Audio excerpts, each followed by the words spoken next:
Olá, turma, tudo bem com vocês? Espero que vocês estejam bem. Já estou aqui pronto para começar mais uma videoaula. Na verdade, hoje nós iniciamos mais uma semana de muitos aprendizados.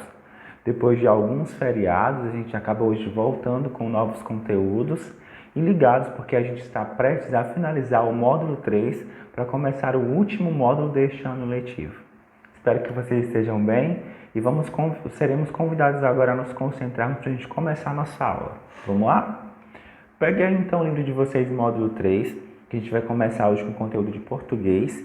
E eu quero que vocês localizem a página 43, que a gente vai dar continuidade ao conteúdo de configurações de palavras e interpretações de textos. E hoje, de 3, a gente vai falar de algo bem específico. Vamos falar sobre um modelo textual, que a gente começa a falar desse modelo bem cedo na nossa vida estudantil, né? Bem lá no primeiro ano, a gente já começa a falar sobre o tipo de texto poema. A gente sabe que os poemas, eles são compostos, né, por um tipo de texto em que ele tem uma característica principal, que é a rima. E esta rima, ela tem uma organização diferente dos textos que nós conseguimos encontrar na literatura. Os textos em poema, eles são divididos em pequenas linhas, que a gente chama essas conjunções de linhas de estrofes. E essas estrofes, elas são chamadas de versos. Nós vamos identificar direitinho o que é que eu estou querendo dizer, mas eu tenho certeza que vocês já sabem sobre como identificar um poema, caso ele esteja aparecendo para vocês. Mas vamos lá. Na página 43, vocês vão ver aí um poema sendo apresentado, né? Onde esse poema ele está dedicado a falar sobre os direitos da criança. Lembram que a última interpretação de texto que a gente fez também foi falando sobre esse assunto, sobre o direito da criança e do adolescente. Lembro bem que essa interpretação que eu pedi para vocês fazerem, né, era bem interessante, que era da página anterior. Bom, agora vocês vão dar uma pausa no vídeo para ler o texto, devaneando devagar, e quando terminar vocês voltam para o vídeo que a gente continua debatendo sobre esse poema. Ok? Vamos lá. Bom, pessoal, vocês já leram o poema, né? Viram aí do que se trata, e agora eu quero só enfatizar sobre alguns pontos importantes. O poema fala de maneira bem lúdica sobre os direitos da criança também, né? E ele apresenta, por exemplo, que a criança tem direito a estudar, aprender, criar, ser alguém livre de pensamento e de escolhas também. Claro que a criança precisa de um adulto para estar ensinando a ela que algumas escolhas não podem ser tomadas naquele momento de forma completamente individual e que ela precisa de auxílio de alguém que tenha mais experiências. Mas isso não impede que ela também possa fazer as suas escolhas. Diz que a criança tem direito a estudar, né? A criança tem direito a uma casa, tem direito a comida, a alimentação de qualidade. Isso são os direitos. Mas a criança também tem deveres, tá certo? Ela tem a obrigação de estar estudando, ela tem a obrigação de ser bem educada, tem a obrigação de saber o horário de deitar, horário de comer, horário de estar estudando, horário de brincar. Tem que saber estar com o seu dia organizado e obedecer exatamente essa organização. E quem faz essa organização? Um adulto responsável por essas crianças. Seja a mãe, seja o pai, um padrasto, uma tia, uma avó. Seja quem for, pode ser um irmão também, né, que esteja organizando esse horário dessa criança. Dentro dessa organização é que ela vai usufruir dos seus direitos e dos seus deveres.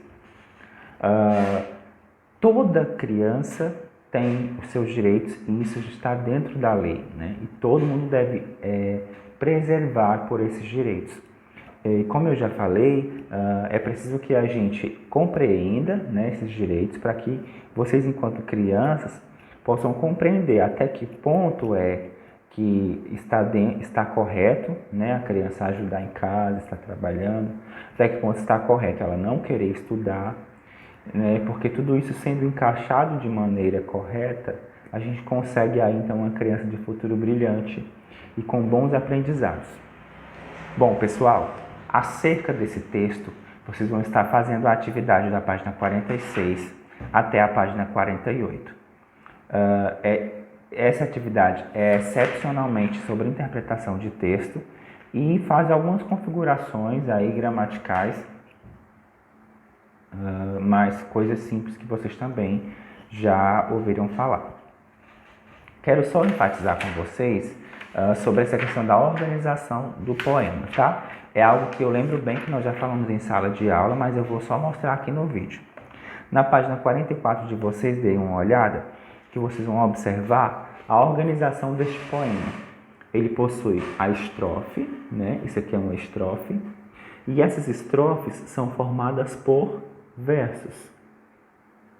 As estrofes elas podem ser formadas por 4 ou mais versos, né? Então, vocês podem observar que ela pode ser formada por 4, 5, 6, 7, 8, 9, 10, 11, 12 e aí por aí vai. Vai depender muito do escritor, da dinâmica que ele está usando, né? E não deixa de ser um poema. E os poemas, como eu já falei, eles usam essa característica de rima, de uma linguagem mais dramática, né?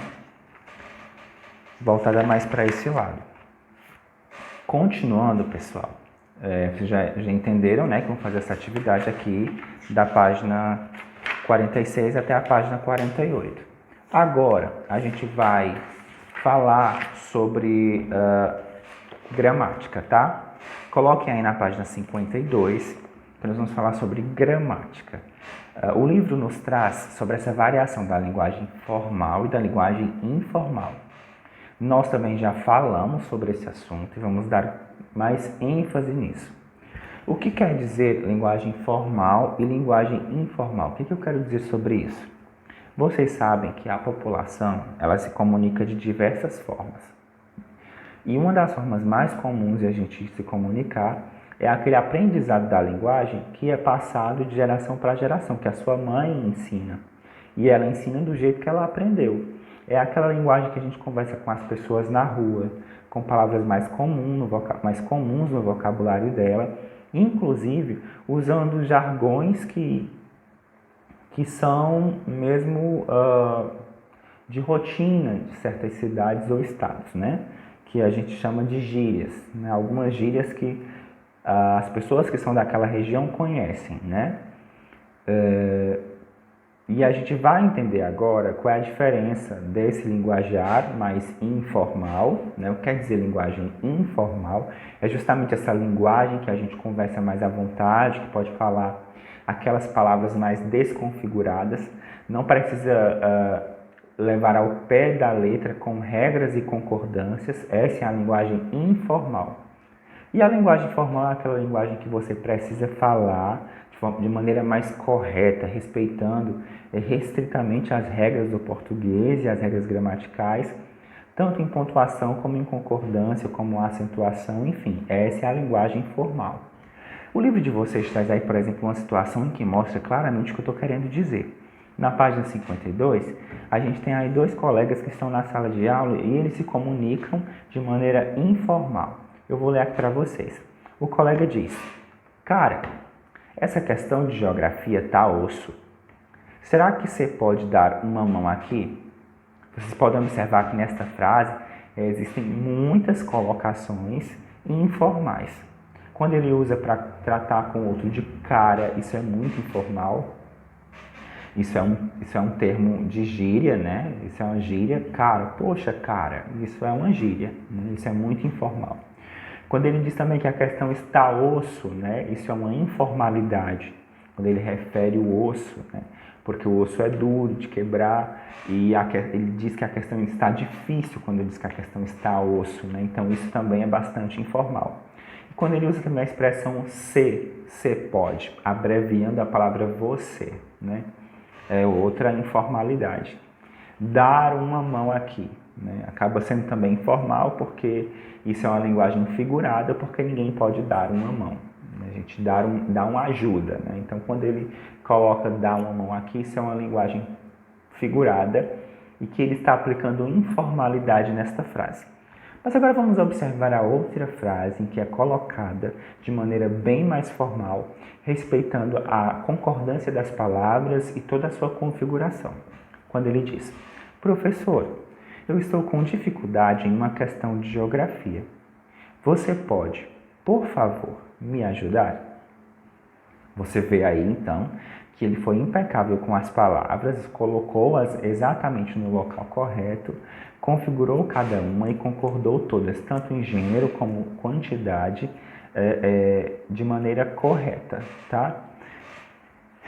Você vê que aí, nas duas conversas, nós temos duas pessoas conversando, né?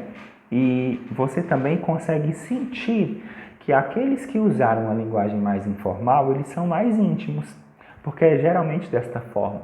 Quando você está com um amigo, você costuma conversar mais à vontade, usa aquela linguagem realmente mais informal, né? Usa até termos que entre vocês parecem pejorativos, ou seja, pesados, mas tudo não passa de uma grande brincadeira. Já com pessoas que você tem um relacionamento mais profissional ou respeituoso, né? Aí você precisa então utilizar esta linguagem mais formal. No dia a dia de vocês, por exemplo, em casa vocês costumam utilizar uma linguagem bem formal. Quando estão na sala de aula, a gente já pode tentar usar uma linguagem mais formal. Em casa, informal, na escola, formal. Quando você também está conversando com o seu professor, é interessante que vocês procurem utilizar também uma linguagem mais formalizada, né? Não aquela linguagem mais solta. Ou, por exemplo, se você conversa com um profissional, seja ele de qual área for, você tenta manter essa linha de comunicação mais formal, para não correr o risco de chegar a ofender ou deslizar em alguns termos que podem soar pesados para aquela pessoa com quem você não tem tanta intimidade. Entendidos até agora? Bom, pessoal, a respeito desse termo formal e informal, vocês vão também fazer a atividade da página 54 e a página 56. Até a página 55. Na página 56 eu tenho um desafio que eu vou deixar para vocês. Isso mesmo. Aí ele fala sobre a questão de debates. O que é um debate? Um debate é uma conversa em que existem dois ou mais participantes, em que eles discutem sobre um determinado assunto, que esse assunto é polêmico, né? E que todos abordam suas opiniões. Elas divergem às vezes ou não, mas eles têm visões diferentes e opiniões diferentes sobre aquele assunto que é colocado. E eu vou pedir que vocês façam um debate virtual. Como é que vai ser esse debate virtual? Eu vou jogar uma problemática no final do vídeo aqui para vocês. Vocês vão escrever sobre a opinião de vocês e vão mandar para mim. E aí, no dia da nossa videoconferência, na base do Google Meet, a gente vai estar discutindo sobre essa questão desse debate. Ok, pessoal? Pois vamos lá. Eis então a questão. Imagine que nós estamos já voltando para as aulas presenciais e nessas aulas presenciais, a direção da escola decide, então, diminuir por totalmente o tempo de intervalo. Imagine também que a pandemia já foi passada, que a vacina já foi descoberta e que nós caminhamos socialmente tudo bem como era antes. Só que a escola decidiu que iria tirar aqueles 15 minutos de intervalo e iria reduzir para 5 minutos apenas o intervalo das crianças, porque elas alegaram que aquele intervalo tinha um tempo exagerado e que em 15 minutos as crianças, além de lanchar, tinham tempo para estar se dispersando e acabando fazendo brincadeiras que prejudicavam a elas mesmas, levando a se machucarem ou tendo discussões entre elas. E o debate é acima de quê? Você acha que a redução desse tempo do intervalo da escola realmente pode trazer ganhos positivos para essas crianças? Ou será que pode trazer um ganho negativo para a escola? Será que vai render mais ou vai diminuir mais o comportamento e o aprendizado dessas crianças? O que é que vocês acham? Então pronto, vocês vão escrever a opinião de vocês em no mínimo 5 linhas, tá? Escrevam pelo menos 5 linhas sobre a opinião de vocês neste debate e mandem para mim a foto no privado.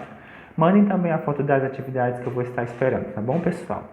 A gente encerra por hoje a aula de português e acaba também aqui esse capítulo 8, porque na próxima aula a gente já vai ver o capítulo 9 aqui desse mesmo livro. Pessoal, um ótimo início de semana, espero que vocês estejam bem, como eu já falei no início do vídeo, eu estou com muitas saudades, um beijo e até a próxima.